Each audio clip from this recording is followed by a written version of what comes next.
Well, again, I take my hat off to Mike Hodges because Mike gave us room to practice and rehearse and come up with new ideas. And I think it really is very evident in the scene with Sam and I when we first come into Ming's palace. Because originally, the extras are standing with these sort of faux Fabergé eggs. And we were just supposed to come up and talk to Ming and all that sort of thing. And what happened was, Sam in his cleverness looked at those eggs and said, you know, they kind of look like footballs. And I'm supposed to be the all-American hero who plays football, so why don't we create a football sequence with this? So he coordinated with the stunt supervisor and the fight supervisor, and they devised this whole thing. And then I'm thinking, well, I'm supposed to be the all-American girl, and that means that all-American girls probably were a cheerleader at some time in their life, and that's when I came up with the line, "Go Flash Go," which in fact I continued throughout the movie. So it was not in the script, and Mike was totally open with it. So he welcomed anything the actors would bring in that would enhance the story and the character and the image of the film. And a lot of directors aren't like that. You have to really stick to the script. So he gave us a lot of comfortability. And I think that's, despite the difficult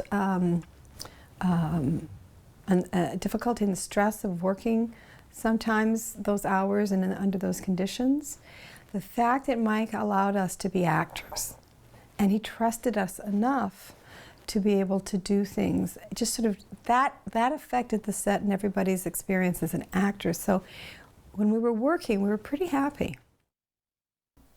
I had to go to there was a scene where Sam was supposed to be hallucinating, and he saw me, but I was like a big spider, big green spider.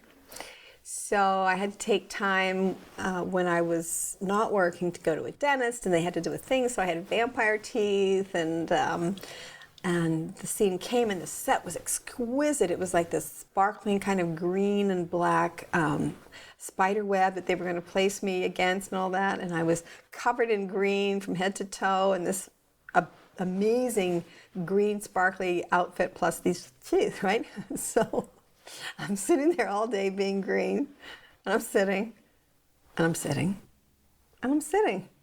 And the green, and when they put the body paint on, it starts to crinkle up your skin, and you get itchy, and then, of course, my teeth, my fake teeth, and it never, ever happened. So it was truly that line that we say in show business, especially in the film industry, hurry up and wait, and wait, and wait, and wait. And the other thing I would say that was a bit challenging was being in those flying stirrup things where we were hung from the ceiling, and you know, they were not the most comfortable things created by man. And that was unfortunately, I don't have any vertigo, so the height didn't bother me, but the actual equipment itself was very uncomfortable. Oh, that's a great question. The Ming wedding dress weighed 30 pounds. It was totally made of bugle beads. And, you know, it was I would love to know where it is, because it should be displayed in some kind of costume institute somewhere. But really the hardest thing of all the costumes were the headpieces, because sometimes there was a front that they had to hook in with bobby pins, and then the back piece that they had to hook in with bobby pins, and it would really I would start to get headaches after every day.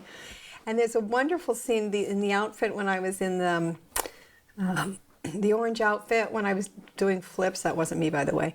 When I was doing flips and traveling with Zarkov, the design of the crown, you know, it's all these little women are putting all these little beads in plaster that are put on top of leather.